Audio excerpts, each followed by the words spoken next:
Olá pessoal, vamos dar início ao nosso estudo sobre interferência em ondas sonoras. O trabalho em questão é direcionado à instituição de ensino Unifax, requisitado pelo nosso professor Danilo Sandi. Esses são os nossos integrantes da nossa equipe, como vemos em tela. A gente vai ver uma breve introdução, algo resumido, sucinto sobre o conceito de ondas sonoras, apenas o que for relevante para a gente conseguir compreender o tema desse trabalho. Vamos ver a interferência sonora em si, vamos fazer um exercício de fixação e um exemplo dessas interferências que é o batimento. Okay? Então sabemos que pelo conceito que ondas sonoras são exemplos de ondas mecânicas, ou seja, elas precisam de um bem material para se propagarem. Então daí a gente já consegue tirar que a gente não vai ter onda mecânica no vácuo, muito menos a interferência delas nesse meio, ok? Eles precisam de um meio físico para se deslocarem.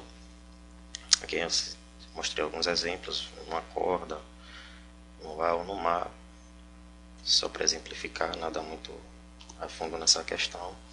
A gente sabe também que ondas sonoras são ondas mecânicas longitudinais, né? O sentido de deslocamento dos elementos ele é paralelo ao de deslocamento da onda, diferente numa onda transversal, onde é mais fácil enxergar essa questão. Os elementos se deslocam perpendicular ao sentido da onda, em paralelo ao eixo Y. A gente sabe também pelo conceito de ondas que não há transferência de matéria, e sim de energia. A princípio é algo contraditório, esse conceito de longitudinal, onde o elemento se desloca no mesmo sentido da onda, mas é só um breve deslocamento, né? Okay. O exemplo mais fácil da gente visualizar isso é numa mola, mas eu podia enxergar isso aqui como um ar também, um outro fluido, onde eu vou ter uma zona de compressão e outra onde esse ar seria rarefeito, né? Que os elementos eles se deslocam, empurram o próximo elemento e assim sucessivamente depois retornam à posição de equilíbrio, ok? A gente viu lá também no princípio da superposição, quando duas ou mais ondas passam pela mesma região, a gente vai ter uma sobreposição de ondas e essa sobreposição vai ser a soma algébrica delas, né?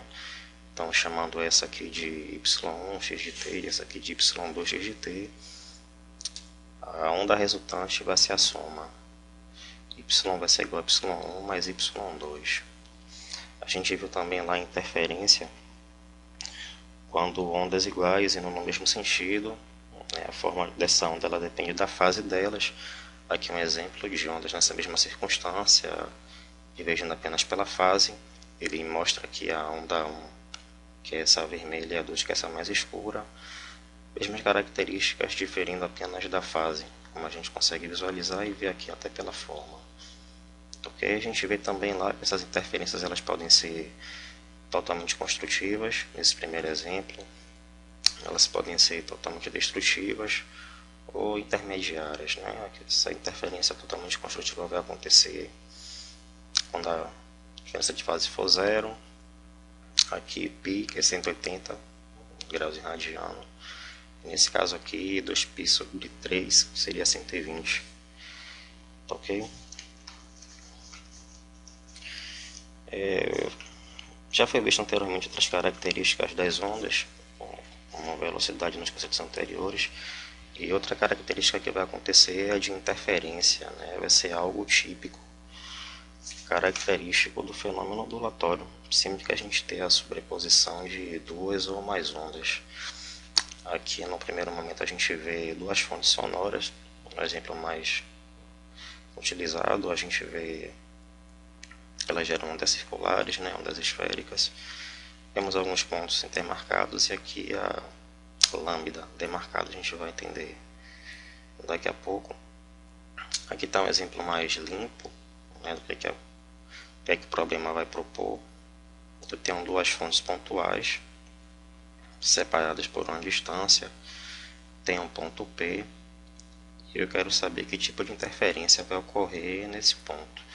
A gente parte do princípio que essas ondas estão em fase, né? Elas têm as mesmas características, a princípio a mesma frequência, e a gente vai ver que o tipo de interferência que vai ocorrer nesse ponto ela vai depender da fase que vão chegar, e isso vai depender da diferença de percurso, que seria esse L1 e L2 aqui destacados. A gente vê que a diferença de percurso vai ser o módulo, né? Não vou ter uma distância negativa. E aí, para lembrar, para relacionar a fase com o deslocamento, diferença de percurso, a gente lembra que o comprimento de onda lambda ele equivale a 2π radiano.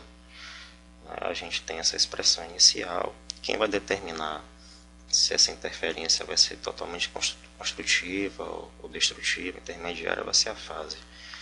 Então a gente isola, esse 2π vai para cá multiplicando, e a gente chega nessa equação. Ok? A interferência ela vai ser totalmente construtiva sempre que a gente tiver uma diferença de fase igual a um número par de meio comprimento de onda. Isso é válido para essa expressão. Isso sempre vai me resultar num lambda, uma diferença de percurso igual a 0, 1, 2, 3 e assim sucessivamente. De forma inversa, quando tiver um número ímpar de meio comprimento de onda, essa interferência, ela vai ser totalmente destrutiva. Isso aqui é válido que a gente parte do princípio que essas ondas estão em concordância de fase, né? Elas estão em mesma fase. Se elas tivessem a posição de fase, essa relação se inverteria. Porque mais a princípio a gente vai adotar essa questão. Elas estão em fase, e por um número par de meio comprimento de onda ela vai estar em interferência totalmente construtiva, e para um número ímpar de meio comprimento, interferência totalmente destrutiva.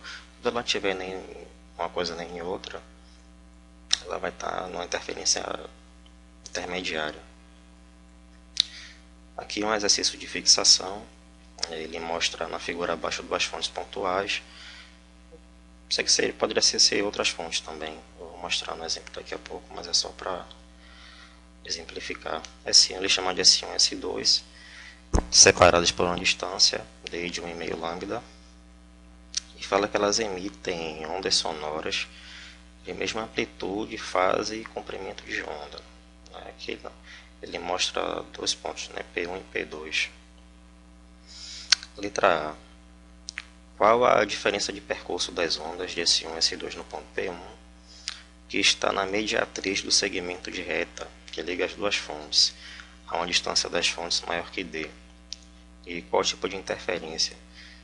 Então ele quer saber que tipo de interferência se as fontes estão causando nesse ponto.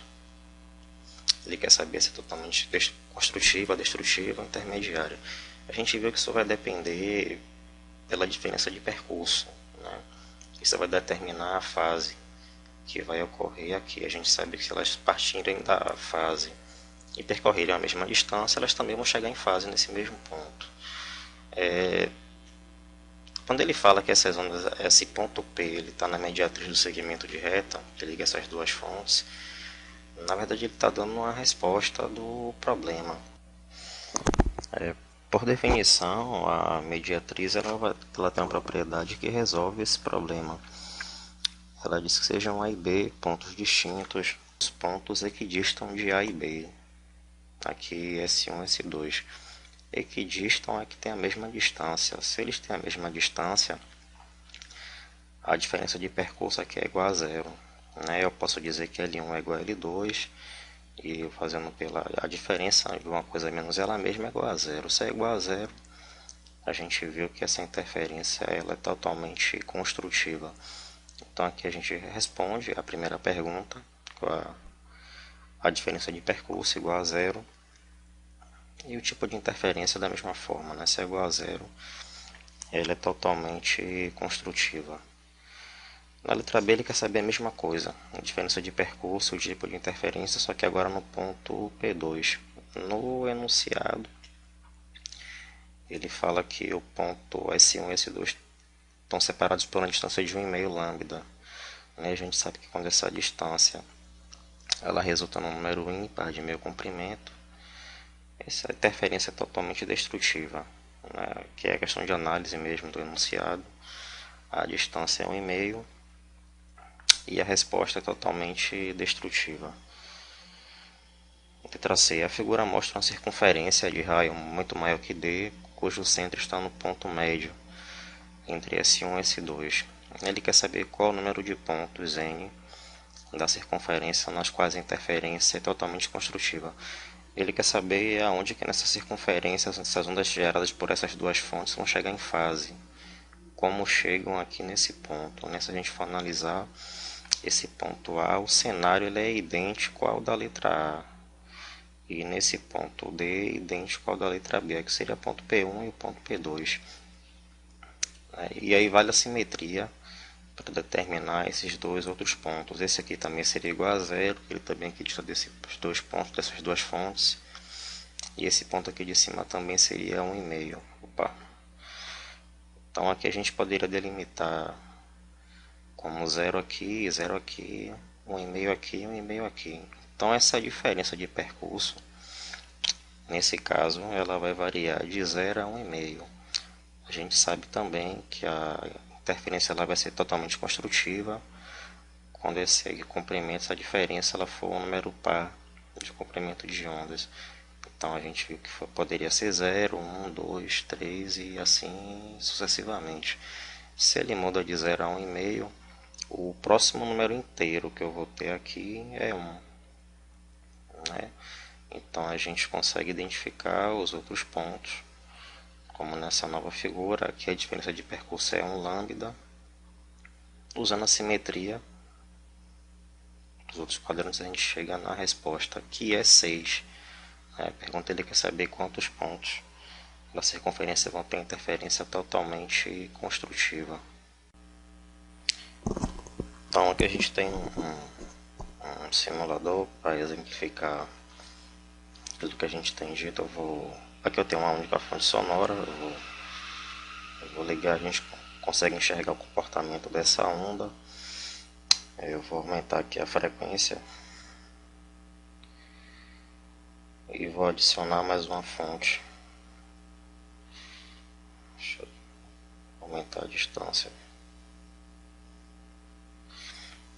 E aí a gente começa a enxergar o comportamento, dessa interferência. Eu vou pausar aqui.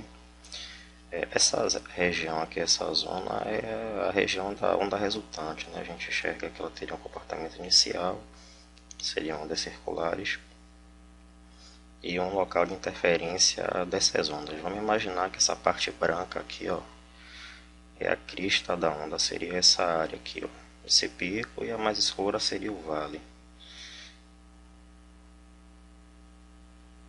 E aí a gente consegue enxergar a interferência dessas ondas. Aqui a gente tem um outro exemplo, também com a única fonte sonora. Eu vou colocar esse áudio a frequência de 500 Hz, determinada amplitude, e que a gente percebe uma diferença de intensidade à medida que a gente se aproxima ou se distancia. Nesse caso, seria a única variação. Vamos colocar mais uma fonte para poder enxergar melhor essa questão.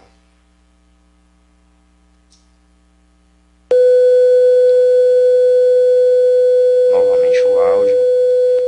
Aí que a gente tem um ponto receptor, o ouvido dessa pessoa. Eu vou subir e descer, vou variar, e aí vai ter pontos que eu não vou escutar nada. Isso não é por causa dessa distância não. Eu vou chegar pertinho daqui da fonte e vou continuar não ouvindo nada. Se eu conseguir parar aqui no ponto.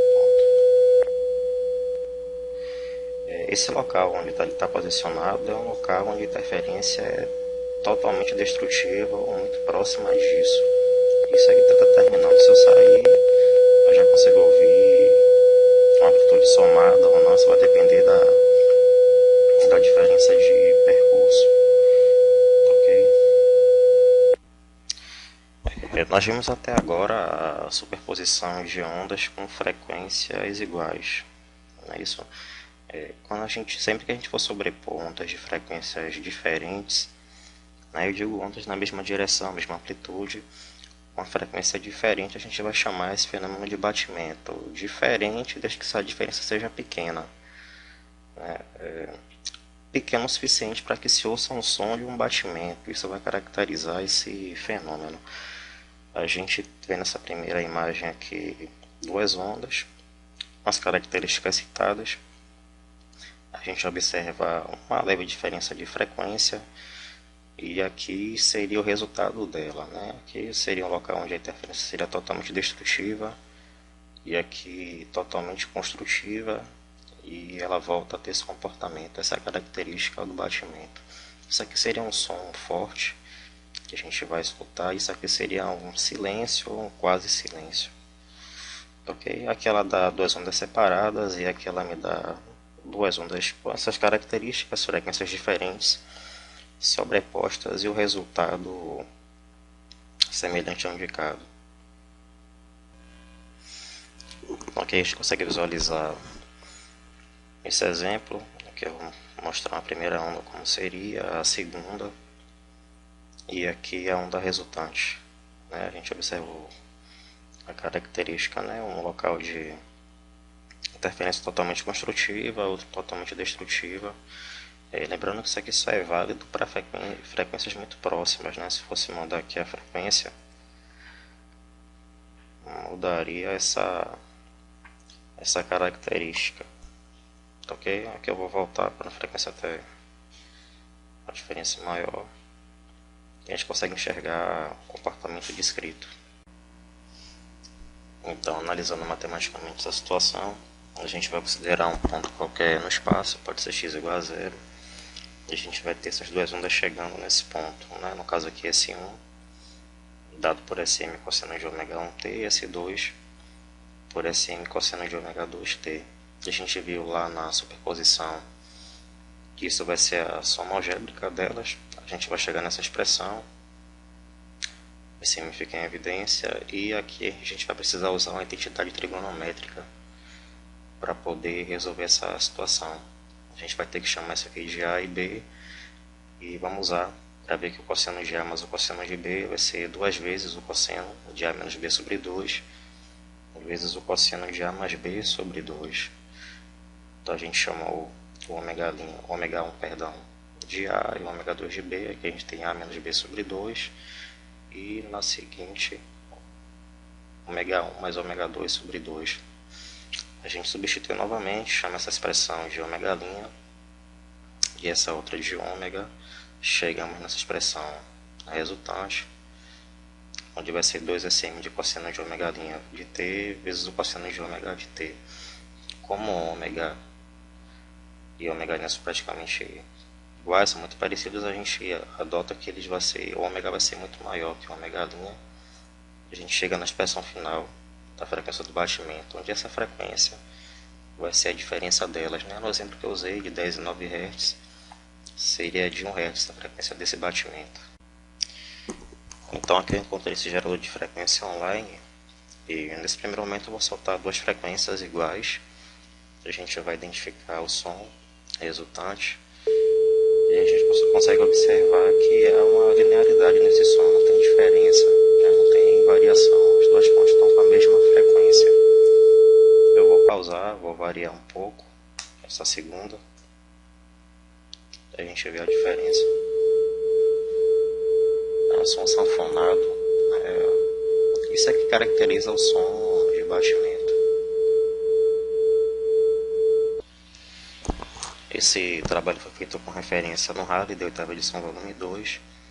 Esse foi o nosso trabalho, espero que tenham entendido o tema proposto. Obrigado a todos.